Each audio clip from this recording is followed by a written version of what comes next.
State shooting could affect vote on contract for Hollywood union members.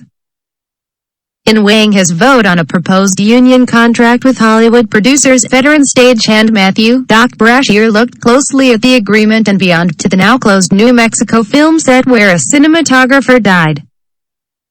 For crew member Brandi Tannehill, the fatal Rust shooting of Halyna Hutchins and the resurgence of labor actions, such as the strikes at John Deere and Kellogg, are bolstering her decision. When voting starts Friday on a tentative 3-year agreement reached by the International Alliance of Theatrical Stage Employees and a trade group representing producers, Brashear and Tannehill say they will vote no. With forces from the pandemic to the economy also framing union members' views, bread-and-butter issues of wages and pensions remain important. But long-entrenched concerns about danger on the job have taken on increased urgency. "I think the elected union leaders gave their all," Brashear said of the proposed deal that averted the union's first-ever national strike. "While it's generally a win of a contract, it falls short on a majority of safety-related issues," he said. "Most of what we are fighting for is to just be able to spend time with our family, and if we work a 16-hour day, to make it home safe to our families," said Brashear, a lighting programmer in Southern California.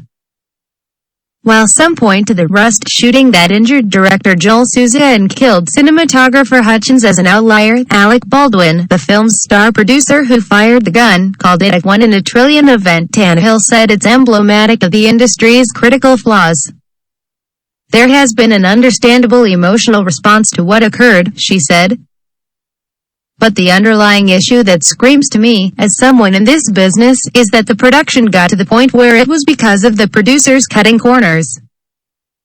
The burdens that union members point to include long workdays that may lack breaks or lunch, and the debilitating fatigue that causes both on and off the job."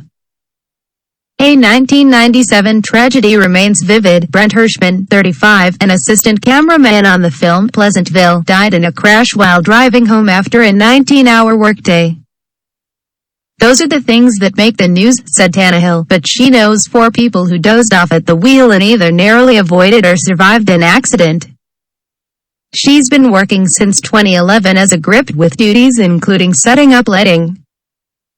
According to the union, core safety and economic issues are addressed in the proposed agreements covering workers on film and TV productions.